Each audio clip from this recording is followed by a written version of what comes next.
Definisi kepemimpinan. Kepemimpinan adalah kemampuan dan kesiapan seseorang untuk dapat mempengaruhi, mendorong, mengajak, menuntun, menggerakkan, mengarahkan, dan kalau perlu memaksa orang atau kelompok agar menerima pengaruh tersebut, dan selanjutnya berbuat sesuatu yang dapat membantu tercapainya suatu tujuan tertentu yang telah ditetapkan. Definisi kepemimpinan menurut Tannenbaum, Wers, dan Nasarik tahun 1961 yaitu kepemimpinan adalah pengaruh antar pribadi dalam situasi tertentu dan langsung melalui proses komunikasi untuk mencapai satu atau beberapa tujuan tertentu.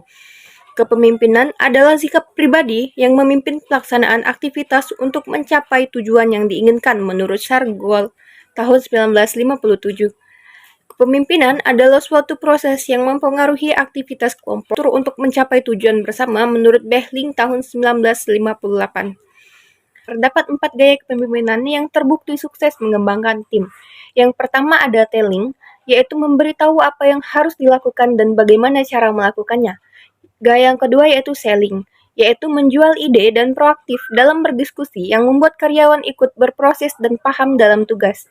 Yang ketiga adalah participating, yaitu sedikit memberi arahan dan membiarkan karyawan dan mengambil peran lebih aktif dalam menghasilkan ide dan membuat keputusan. Dan gaya yang terakhir yaitu delegating, yaitu melatih karyawan membuat keputusan dan mengambil tanggung jawab atas apa yang terjadi. Ada 5 gaya komunikasi kepemimpinan. Yang pertama yaitu gaya controlling, yaitu komunikasi yang terjalin satu arah yang berasal dari pemimpin ke pegawai. Komunikasi ini dilakukan pemimpin untuk mempengaruhi pegawai melakukan tugas sesuai perintahnya. Yang kedua yaitu gaya equalitarian, yaitu komunikasi dilakukan terbuka. Komunikasi jenis ini menyebarkan informasi atau ide dengan arus dua arah, baik dari pemimpin ke pegawai maupun sebaliknya. Yang ketiga yaitu gaya struktural. Pemimpin memberikan informasi yang bertujuan untuk pemantapan atau penetapan perintah penugasan, jadwal penugasan, dan struktur organisasi. Ini akan berjalan efektif dan bermanfaat bagi organisasi jika dijalankan dengan benar. Yang keempat ada gaya dinamis. Komunikasi jenis ini bertujuan untuk merangsang pegawai untuk bekerja lebih cepat dengan hasil yang lebih baik. Pemimpin atau pegawainya sadar betul bahwa lingkungan organisasi mereka dinamis sehingga berfokus pada tindakan. Yang terakhir yaitu gaya relinquishing. Pemimpin memiliki sifat bersedia dalam menerima saran atau ide dari orang lain dan bersedia menurunkan keinginannya dalam memberi perintah atau mengatur pegawainya. Pengertian motivasi kerja. Untuk memahami apa itu motivasi kerja dan pengaruh motivasi kerja, maka terlebih dahulu kita harus memahami apa itu definisi dari motivasi. Motivasi adalah alasan atau dorongan bagi seseorang untuk bertindak. Maka, motivasi kerja adalah alasan atau dorongan bagi seorang karyawan untuk bertindak atau untuk bekerja. Apakah seorang karyawan sudah bertindak?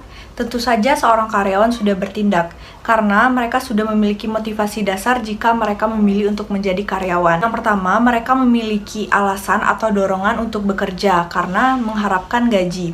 Dan yang kedua, mereka takut akan kehilangan gaji. Namun, gaji hanya menjadi motivasi dasar. Banyak karyawan yang hanya mau bekerja untuk mendapatkan gaji. Ini sebuah motivasi, tetapi hanya baru motivasi dasar. Bagi Anda karyawan, Anda harus merenungkan kembali apa motivasi Anda dalam bekerja. Apakah hanya untuk mendapatkan gaji? Pengaruh motivasi kerja. Mengapa Anda harus memikirkan lebih jauh tentang apa yang menjadi motivasi kerja? Sebab pengaruh motivasi kerja Anda rasakan sendiri. Jika Anda hanya berharap untuk mendapatkan gaji dan tidak kehilangan gaji, maka hanya itu yang Anda dapatkan. Jika Anda ingin mendapatkan lebih, maka Anda harus memiliki motivasi kerja yang lebih. Semakin besar motivasi Anda dan tinggi yang Anda dapatkan, itu hanya uang yang Anda dapatkan, tetapi juga kebanggaan, keramaian, dan sebagainya. Kedua, pengaruh motivasi kerja.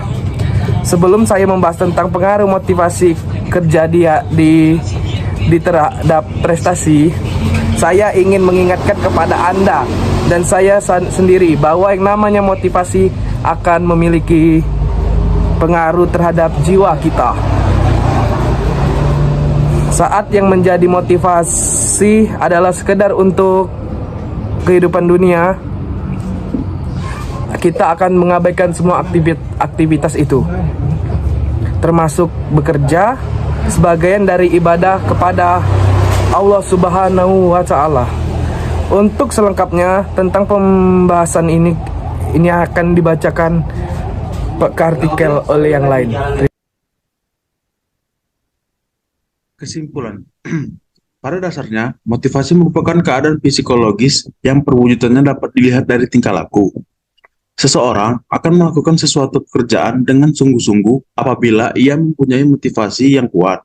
Sebaliknya, seseorang akan kurang bergairah dalam melakukan sesuatu pekerjaan apabila tidak mempunyai motivasi yang kuat. Manfaat motivasi kerja PNS adalah PNS mempunyai semangat kerja yang tinggi dalam mempersiapkan tugas-tugas secara baik, tertib, dan tepat waktu. Dengan meningkatnya motivasi dan etos kerja PNS akan mempengaruhi secara general kepada peningkatan kinerja PNS dan akhirnya akan meningkatkan kualitas pelayanan kepada masyarakat.